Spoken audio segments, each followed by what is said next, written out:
La noche envolvía las ruinas del templo romano con una quietud que bordeaba lo antinatural.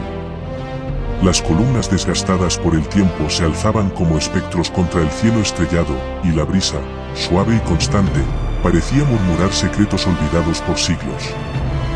Julien estaba sentado sobre una losa de mármol rota, observando a Mira mientras ésta, absorta, pasaba las páginas de un manuscrito amarillento con dedos temblorosos. Las palabras en griego antiguo bailaban bajo la luz de la lámpara de aceite que llevaba consigo, como si quisieran resistirse a ser descifradas. Había algo inquietante en su postura, rígida y concentrada. Su silueta, recortada contra el resplandor de la luna, parecía casi otra persona. Julien había conocido a Mira toda su vida, pero en ese momento sintió como si estuviera observando a una extraña. La llave de Cleopatra. Un artefacto tan antiguo como peligroso. La sola idea de que estuvieran tan cerca de descubrir su paradero le provocaba escalofríos. Amira rompió el silencio primero, sin apartar la vista del texto. ¿Cuántas veces vamos a tener esta conversación, Julien?, preguntó con voz baja, como si estuviera cansada de repetir un argumento tantas veces como las estrellas en el cielo. Julien parpadeó, confuso por la frialdad en su tono. No estaba seguro de cómo empezar. Había tantas cosas que quería decirle, tantas advertencias que habían quedado atrapadas en su garganta durante semanas.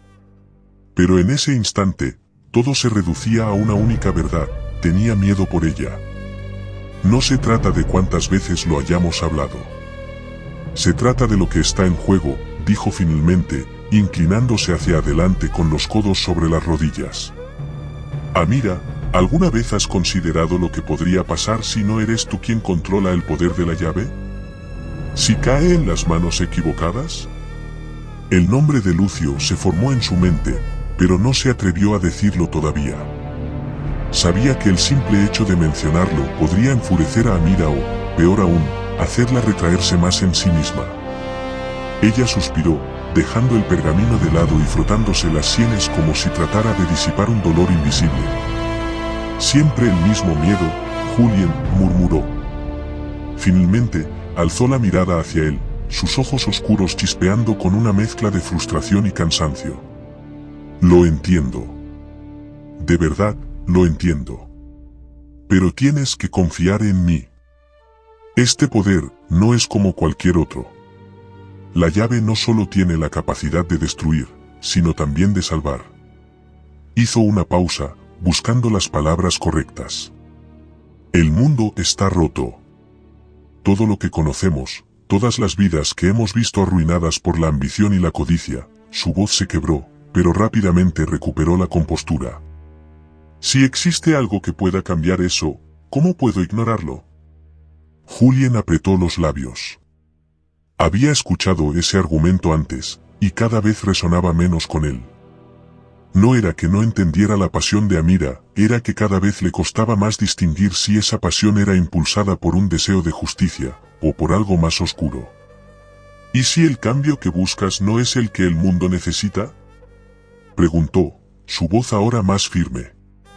Se levantó y caminó hacia ella, cerrando la distancia entre ambos.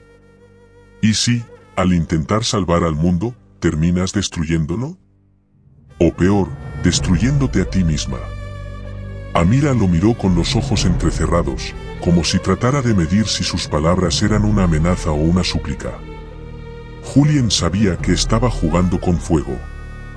No quería perderla, pero tampoco podía permitir que continuara por un camino que, para él, parecía cada vez más peligroso. Finalmente, ella rompió el contacto visual y volvió a centrarse en el manuscrito. Su voz, cuando habló de nuevo, era apenas un susurro. Lucio no tiene la voluntad, ni la visión, para usar la llave como debe ser usada, dijo, anticipándose al argumento de Julien. Era como si pudiera leer sus pensamientos. Si intenta arrebatármela, haré lo necesario para detenerlo. No importa el costo.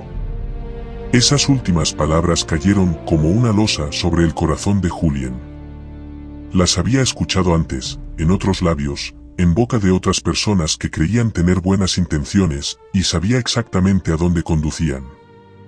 La ambición, incluso la bienintencionada, tenía una manera insidiosa de corromper incluso los corazones más nobles. Y Amira, su Amira, no estaba por encima de eso. ¿No importa el costo?, repitió en voz baja, casi para sí mismo. Retrocedió un paso, como si la idea lo golpeara físicamente.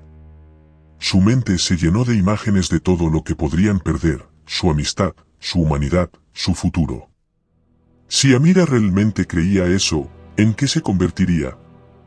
¿Y tendría él la fuerza para detenerla?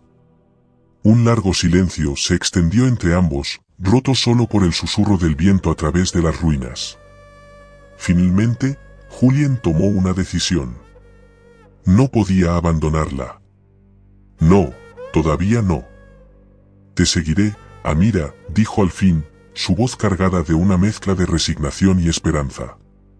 Pero no porque crea que esto sea lo correcto. Te seguiré porque no puedo dejarte sola en esto. Porque, aún quiero creer en ti. Amira no respondió. Pero mientras Julien se alejaba, ella lo observó con el ceño ligeramente fruncido, sus pensamientos, un torbellino de emociones. Las palabras de Julien habían hecho eco en su mente, un eco que se resistía a desaparecer. Sin embargo, lo empujó al fondo de su conciencia. No podía permitirse la duda. No mientras el mundo seguía roto. La brisa nocturna sopló con fuerza, arrastrando un sonido extraño a través de las ruinas. Julien, que apenas comenzaba a descender por un camino serpenteante hacia el campamento, se detuvo en seco. Un murmullo suave, apenas audible, flotaba en el aire, como si las piedras mismas del templo susurraran secretos antiguos. ¿Lo oíste?, preguntó Julien, volviendo la cabeza hacia Amira. El viento, respondió ella con calma, pero su mandíbula estaba tensa. Sus ojos estaban fijos en las sombras bajo los arcos derrumbados. Nada parecía fuera de lugar, pero su instinto le decía lo contrario. Julien miró hacia la oscuridad que los rodeaba, su piel erizándose. Había algo en ese sonido que no podía atribuir solo al viento. Era como si las ruinas estuvieran vivas, como si algo las estuviera observando. Tras unos segundos de silencio, negó con la cabeza y continuó su descenso, tratando de convencerse de que solo era su imaginación. Amira volvió a los textos, pero sus manos temblaban ligeramente mientras pasaba la página. No estaban solas.